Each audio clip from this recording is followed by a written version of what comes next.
I tried growing up to be the son my father wanted.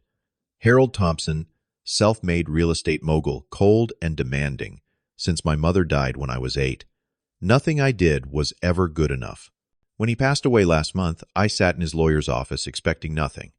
Wesley gets nothing, the lawyer read from the will. I felt numb, not even surprised. But then he turned the page, and what happened next changed everything I understood about family loyalty and the meaning of true wealth. Let me know where you are watching from. Hit that like and subscribe button, and stick around, because this story might change how you see your own family relationships too. I grew up in a sprawling estate in the wealthiest part of Boston. The Thompson name was synonymous with luxury real estate. My father Harold built his empire from nothing, starting with a single apartment building he purchased with a loan and transforming it into a billion-dollar corporation with properties across the eastern seaboard. The mansion we lived in had 8 bedrooms, an indoor pool, and grounds so large it took our gardener 3 days to mow all the lawns. But despite all that space, it always felt cold and empty after my mother died of cancer when I was 8 years old. She had been the warmth in our home, the buffer between my father and me. Without her, I was left alone with a man who seemed to view parenting as another business project with success measured by how well I could follow his blueprint for my life. "Wesley, this will all be yours someday," he would say, gesturing to his office walls covered in architectural drawings and property deeds, "but only if you prove yourself worthy of the Thompson legacy." That was the word he used constantly, legacy. Everything was about building, maintaining, and eventually passing on the Thompson legacy. It was as if we were a royal family, instead of new money from Boston. Growing up, I tried everything to please him. When I brought home my report card with straight A's except for a single B in art class, he ignored the excellent grades and focused solely on the B. "Thompsons do not settle for mediocrity," he said, sliding the report card back to me across his massive mahogany desk. "I expect you to bring this up next quarter." I was 11 years old. In middle school, I joined the swim team and won several trophies, including second place in the state championship. When I proudly showed him the silver medal, he barely looked at it. "Second place is first. Loser Wesley," he said, turning back to his laptop. "Call me when you have gold." The emotional toll was immense, but I never stopped trying. There was something in me that desperately wanted to see pride in his eyes just once. I told myself that if I just worked harder, achieved more somehow, I would finally earn his approval. It became an obsession that shaped every decision I made throughout my childhood. When I was 14, my father married Janet, a woman 15 years, his junior, who had worked in his company's marketing department. Initially, I was hopeful about having someone else in the house. Janet seemed kind, bringing me cookies after school and asking about my day with what appeared to be genuine interest. "Your father talks about you all the time," she told me during our first dinner together. "He says you have the Thompson business sense." I almost choked on my food. My father had never said anything remotely similar to me. 2 years later, Thomas was born. My half-brother instantly became the center of my father's world in a way I had never been. I watched with a complex mix of jealousy and fascination as my father attended his school events, applauded his achievements, and even displayed his kindergarten art projects in the home office, where my trophies had never been allowed. "Thomas has the creative touch," my father would say, ruffling his hair affectionately. "That and the Thompson business acumen will make him unstoppable." I tried not to resent Thomas. It was not his fault after all. He was just a child receiving the love I had been denied. But it was difficult not to feel replaced, especially as Janet became increasingly cold toward me as Thomas grew older. The only adult who seemed to genuinely care about me was my Uncle Frank, my father's younger brother. Uncle Frank had chosen a career in education rather than joining the family business, a decision that had created a rift between the brothers that never fully healed. "You are more than your accomplishments, Wesley," he would tell me during our rare visits. Never forget that. My best friend Marcus was another source of support. Having witnessed the dysfunction in my family firsthand over years of playdates and sleepovers, he understood my struggles in a way no one else did. "Your dad is like a robot programmed for business success only," Marcus observed after my 16th birthday, when my father had skipped the celebration for a property acquisition meeting. "But that is not on you, man. That is his loss." As I entered my teenage years, I began to discover my own passion: photography. I saved allowance money to buy my first camera and spent hours capturing images around our estate in the city and in the nature preserves outside Boston. Through the viewfinder, I found a world I could control and interpret on my own terms, without my father's approval. But when he discovered my new interest, he was dismissive. "Photography," he scoffed. "That is a hobby, not a career. Thompsons build things that last, not waste time taking pictures that no one will care about." Our first major confrontation came during my senior year of high school, when college applications were due. I wanted to apply to art schools with strong photography programs. My father insisted I apply only to business schools, preferably his alma mater. "I am not paying 6 figures for you to learn how to point and click a camera," he thundered during a dinner that ended with him slamming his fist on the table, making the fine china jump. "You will get a business degree like every Thompson man has for 3 generations. In the end, I compromised. I attended his alma mater, but negotiated a deal where I would major in business and minor in photography. It was during college that I began to find my voice and establish boundaries with my father for the first time. College was both a challenge and a liberation. While I dutifully attended my business classes and maintained a respectable GPA, my heart was in the photography studio.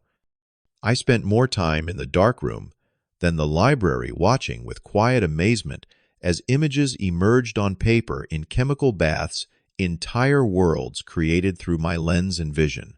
It was in a photography composition class that I met Sophia. With her vibrant red hair and constant motion, she was impossible to ignore. Where I was methodical and precise with my shots, she was experimental and fearless, often intentionally breaking rules to create striking images. "You have a good eye," she told me, after seeing my portfolio. "But you are too controlled. Art needs some chaos, some risk." Sophia became not just my girlfriend, but my creative catalyst. She encouraged me to push boundaries both in my photography and in my life. For the first time, I began skipping mandatory family dinners to attend gallery openings or work on photography projects. "Where were you last night?" my father demanded during one of our weekly phone calls. "Janet said you never showed up for dinner." "I had a photography project due," I replied, trying to keep my voice steady despite my racing heart. "This nonsense has gone too far," he said. "If your grades in business school slip because of these distractions, I will cut off your tuition payments." The threat was clear, but something had changed in me. Perhaps it was Sophia's influence, or simply the distance from home, but I found myself caring less about his approval and more about my own fulfillment. "If you do that, I will take out loans and switch to an art major," I replied, surprising myself with my boldness. There was a long silence on the line. "We will see about that," he finally said, before hanging up. I expected him to follow through on his threat, but he never did. Instead, he increased his criticism of my choices while continuing to fund my education. I took a part-time job at the university gallery to establish some financial independence, just in case. By my senior year, I had built a modest but promising photography portfolio alongside my business degree. I applied for jobs at creative agencies rather than the financial firms my father had connections with. When I received an offer from a boutique agency in Boston that specialized in artistic commercial photography, I accepted immediately. Telling my father about my decision was one of the hardest conversations of my life. "This is how you repay me for your education?" he asked, his voice dangerously quiet as we sat in his office. "By taking some entry-level position at a company no one has heard of, when I have executive positions waiting for you here, I need to follow my own path, I said. I appreciate everything you have done for me, but I need to build my own life. If you walk out that door and take that job, you are no longer my son, he said, pointing to his office door. And you can forget about your inheritance. You will not get a dime of Thompson money. It was the first time he had explicitly threatened disinheritance, though he had implied it many times before. I expected to feel devastated, but instead felt an odd sense of relief. The worst had finally happened, and I was still standing. What I did not expect was Janet's reaction. As I was leaving the house, she pulled me aside. "He does not mean it," she said, her voice low. "He respects backbone more than he lets on. Give him time." I was suspicious of her sudden support, especially given her coldness over the years. But I thanked her and left uncertain if I would ever be welcome in that house again. The early years of my career were challenging but exhilarating. My starting salary at the creative agency was a fraction of what I would have made at my father's company, forcing me to rent a tiny apartment that would have fit in our mansion's foyer. I worked long hours, learning both the creative and business sides of commercial photography, often staying late to use the studio equipment for my personal projects. On weekends, I developed my own artistic portfolio, focusing on urban architecture photography, with an emphasis on the contrast between historic and modern structures. It was perhaps an unconscious nod to my family business, viewing buildings through a different lens than my father ever had. After 2 years of persistent submissions, a small gallery agreed to feature 3 of my photographs in a group show. When I sold all 3 on opening night, I felt a sense of validation I had never experienced from any of my academic achievements. My father predictably was unimpressed when I mentioned it during one of our infrequent phone conversations. Hobby money he dismissed. "What is your annual salary again? And your title is still just Associate Photographer, right?"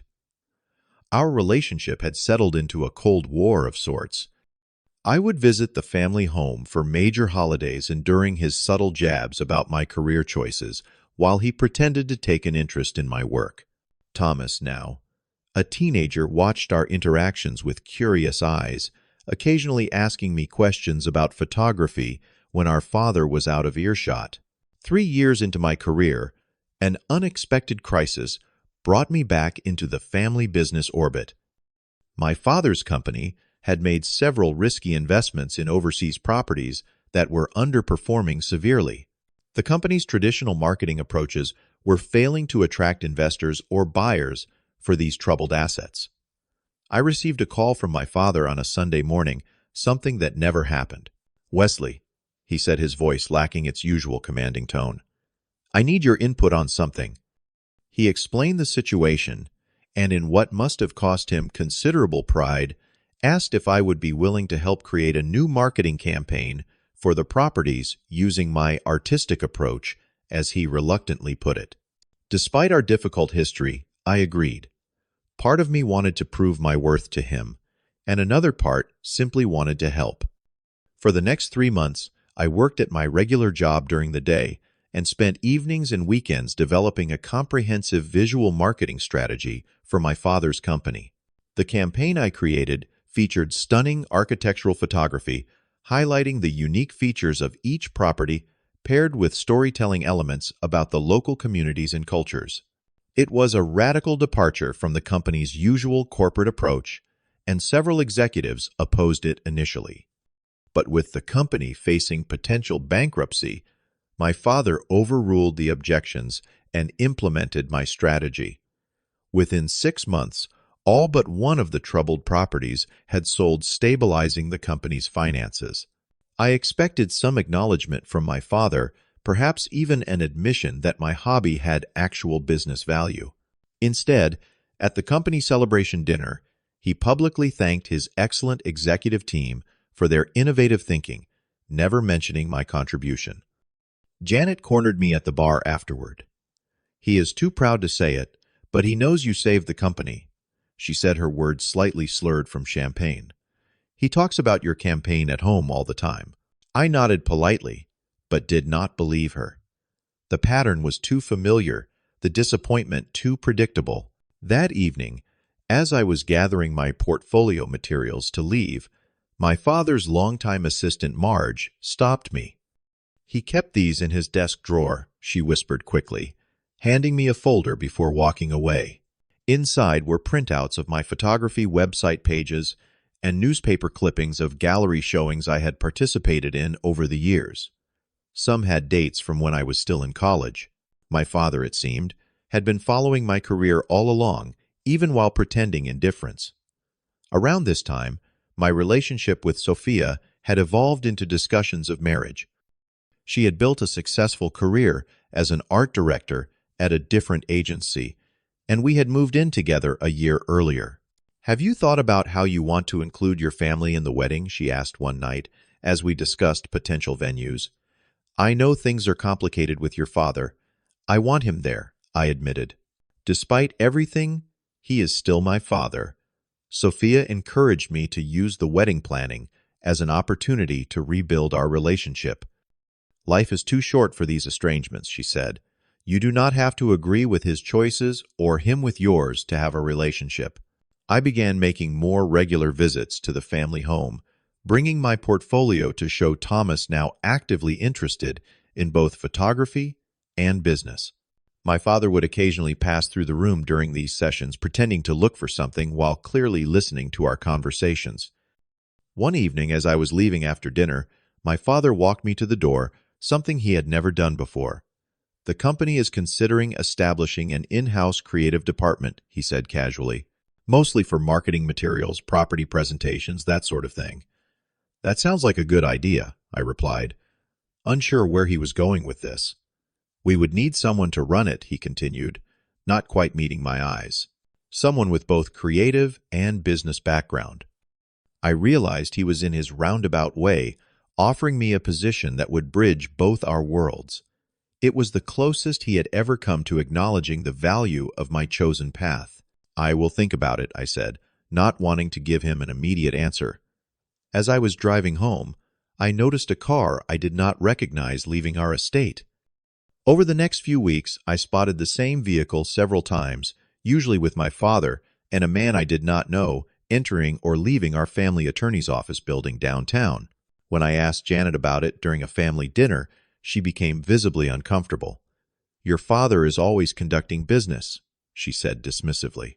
"Why do you care about his meetings?" But Uncle Frank, who had reconnected with my father following the company crisis, called me with a warning. "Harold is making changes to his will and business succession plans," he said. "I do not know the details, but from what I have overheard, you should be prepared for anything. You know how vindictive he can be about perceived disloyalty." The news was concerning but not surprising. I had long ago accepted that my father might follow through on his threats to disinherit me. What bothered me more was the secrecy and the timing, just as we seemed to be inching toward some kind of reconciliation. 6 months after I noticed the mysterious meetings, my father collapsed during a business conference. The diagnosis was devastating: aggressive pancreatic cancer that had already spread to his liver. The prognosis was measured in months, not years. The family rallied around him, though. Janet and Thomas quickly established themselves as gatekeepers, controlling who could visit and for how long. I often found myself in the hospital waiting room while they spent hours in his private room. "He is very tired today," Janet would say. "Perhaps tomorrow would be better for your visit." Tomorrow would bring another excuse, and another after that. I finally confronted her in the hospital corridor. "He is my father," I said. "I understand we have had our differences, but I deserve to see him." "He does not want to see you," Thomas interjected, having appeared from my father's room. At 17, he had grown to resemble our father in both appearance and manner. He told me himself. I did not believe him, and as it turned out, I was right to be suspicious. That evening, I received a text message from my father's private number 1 he rarely used. "Waiting room. Midnight. Come alone." When I arrived at the empty waiting room, my father's longtime driver James was waiting instead. "Mr. Thompson asked me to bring you to see him," he explained. "Mrs. Thompson and Thomas left an hour ago." We do not have much time. James sneaked me through the service elevator to avoid the nursing station. In his hospital room, my father looked shockingly diminished, his powerful frame now skeletal under the thin hospital gown. The machines surrounding him beeped steadily, monitoring what remained of his once indomitable life force. "Wesley," he said, his voice surprisingly strong, despite his appearance. "Sit down." I took the chair beside his bed, unsure what to say after all our complicated history. "Janet and Thomas do not know I ask you here," he continued. "They have been quite protective. Protective or controlling, I asked before I could stop myself. To my surprise, he chuckled softly. "Perhaps both. They have their reasons." We sat in silence for a moment before he spoke again. "You always had potential, Wesley," he said, looking at me directly for what felt like the first time in years. "More than you know." I wanted to ask him what he meant, but he continued before I could speak. "Sometimes the most valuable lessons are not the ones you expect," he said cryptically. I learned that too late. He shifted in his bed, grimacing with pain. "There is something I need you to know, but not here, not now. After I am gone, look beyond the obvious. Can you promise me that?" "Yes," I said, though I had no idea what he was referring to. He reached for my hand, then his grip shockingly weak. "You are more of a Thompson than I ever acknowledged," he said. "Remember that." A nurse entered to check his vitals, saw me, and frowned. "Visiting hours ended long ago," she scolded. "He is just leaving," my father said. It would be the last time I heard his voice. He died 3 days later. I was not at his bedside. Janet had made sure of that. The funeral was as grandiose as my father would have wanted. Hundreds of business associates, politicians, and social elites filled the cathedral. I delivered a eulogy that acknowledged both his remarkable business achievements and our complicated relationship, speaking of lessons learned and respect earned even in disagreement. Throughout the service, I noticed Janet and Thomas whispering to each other occasionally, glancing in my direction with expressions I could not quite interpret. They seemed tense, but not exactly grieving. After the burial, the family attorney, Albert Wilson, approached me. "The reading of the will is scheduled for tomorrow at 10 a.m. "At my office," he said. "Your presence is required. Should I bring my lawyer?" I asked, only half joking. Wilson's expression was unreadable. "That would be prudent," he replied, which did nothing to ease my concerns. That evening, I received a call from Uncle Frank. "Harold changed his will 2 weeks before he died," he said without preamble. "I do not know what is in it, but Janet has been looking extremely satisfied since the changes were made." My stomach sank. Despite our recent tentative reconnection, it seemed my father might have followed through on his threat after all. The next morning, I arrived at Albert Wilson's office with my own attorney, a college friend who specialized in estate law.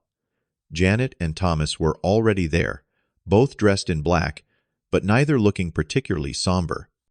If anything, Janet seemed to be suppressing excitement. Wilson began the proceedings with the formal legal language that accompanies such occasions. I barely listened until he reached the section pertaining to the distribution of assets. "To my wife, Janet Thompson, I leave our primary residence and its contents, plus an annual stipend of $500,000 for her lifetime." Janet nodded, as if this was exactly what she expected. "To my son Thomas, I leave my collection of automobiles, my personal effects, and 20% ownership in Thompson Enterprises to be held in trust until his 25th birthday." Thomas smirked, glancing in my direction. Wilson cleared his throat before continuing. "To my son Wesley," he paused, adjusting his glasses, who chose his own path against my wishes, "I leave nothing." Even though I had prepared myself for this possibility, hearing the words struck like a physical blow.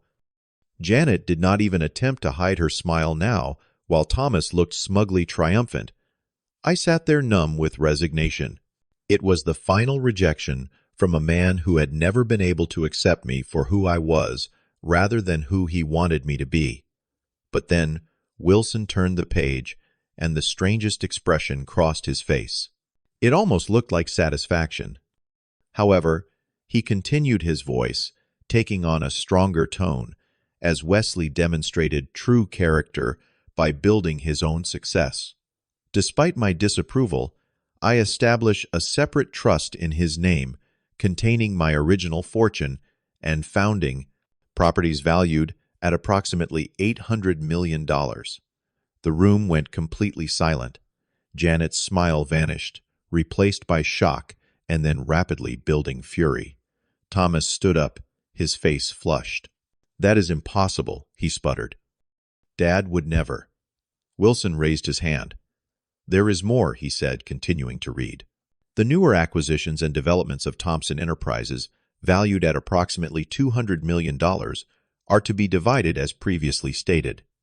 But the original core holdings, which represent the true foundation and legacy of our family, go to the son who proved he understood the real meaning of legacy, not blind obedience, but the courage to forge one's own path, while maintaining integrity and determination."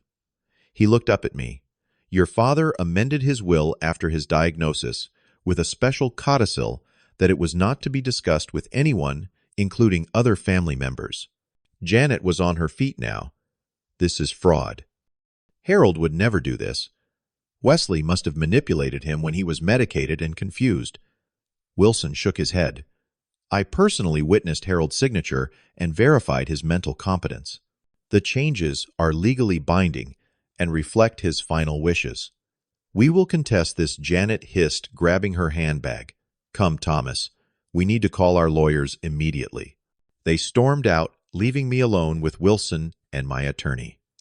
"Did you know about this?" I asked Wilson once the door had closed behind them. "I knew there were significant changes," he admitted, "but I was as surprised as anyone by the specific terms. Your father was very secretive about the details." He handed me a sealed envelope. "He asked me to give you this privately after the reading." Inside was a single handwritten note. "Wesley, true wealth is building something on your own terms. You proved yourself worthy of the Thompson name by refusing to be bought. Use this inheritance wisely, but never let it define you, as I foolishly allowed it to define me. Your father—" In the weeks that followed, Janet and Thomas did attempt to contest the will, claiming undue influence and diminished capacity. During the investigation, evidence emerged that Janet had been systematically isolating my father from others, including me, and may have been planning to influence changes to his will herself before his unexpected amendment. The court ultimately upheld my father's wishes. I offered Janet and Thomas a generous additional settlement to avoid further family conflict, not out of guilt, but from a desire to finally break the cycle of resentment that had plagued our family. Among my father's personal effects, I discovered something even more valuable than the inheritance: a collection of my photography that he had purchased anonymously through various galleries over the years, each carefully preserved with the date and gallery name noted on the back. There was also a journal in which he had occasionally written about my career progress, noting achievements I never realized he knew about. In one entry from just after the successful marketing campaign for his company, he wrote, "Wesley's eye for beauty transformed properties I had given up on. Perhaps there is more business sense in art than I was willing to admit. Pride is a prison I built myself." It was clear that my father had been secretly proud of me, but had been unable to express it, directly trapped in his own rigid definitions of success and legacy. The grief I experienced after my father's death was complicated by these revelations. I found myself mourning not just the man who had died, but the relationship we might have had if either of us had been able to bridge the gap between our worlds earlier. I started seeing a therapist to process these complex emotions. "You are grieving multiple losses," she explained. "The actual loss of your father, the loss of the father you wished you had, and the loss of the possibility of reconciliation." Photography became my therapy as well. I began a series capturing abandoned buildings being reclaimed by nature, a meditation on how rigidity eventually gives way to adaptation and new growth. The collection titled Legacy became my most successful exhibition to date. The question of what to do with my unexpected inheritance weighed heavily on me. I had never wanted my father's money, only his acceptance. After much reflection and discussion with Sophia, who was now my fiancée, I made several decisions that I believed honored the best of my father's legacy while breaking from the worst of it. First, I established the Thompson Arts Foundation, dedicated to supporting young artists from underprivileged backgrounds with scholarships and mentorship programs. The foundation specifically focused on business education for artists bridging the gap that had divided my father and me for so long. Second, I renovated a portion of the family estate into a community arts center, opening the once exclusive Thompson property to the public for the first time in its history. The remaining property I maintained for family use, knowing that Sophia and I hoped to start our own family soon. Finally, I took a more active role in Thompson Enterprises, not by assuming control as my father might have wanted, but by serving on the board and helping to guide the company's philanthropic initiatives. I maintained my photography career and creative agency work, refusing to be defined solely by the Thompson name or fortune. These decisions brought unexpected healing. Uncle Frank joined the foundation's board, bringing his educational expertise. Even Thomas eventually came around his initial anger, giving way to a tentative respect as he saw how I was transforming our family's influence in the community. Janet remained distant, but I left the door open for reconciliation, understanding that her actions had likely come from her own insecurities and fears. Through this journey, I came to understand that my father's final act was not simply about money or property. It was his acknowledgement that standing firm in my own convictions had earned me something far more valuable than inherited self-respect. In his own way, he was telling me that by refusing to be bought or controlled, I had proven myself worthy of the very legacy he had been so concerned about preserving. I also realized that the greatest lesson my father taught me was not any of the business principles he tried to drill into me, but rather what I learned by opposing him, that true wealth comes from living authentically, that legacy is about values and character rather than dollars and buildings, and that sometimes the people who challenge us most profoundly are the ones from whom we learn our most important lessons. As Sophia and I plan our future and family, I am committed to being a different kind of father than the one I had. I will value my children for who they are, not for how well they fulfill my expectations.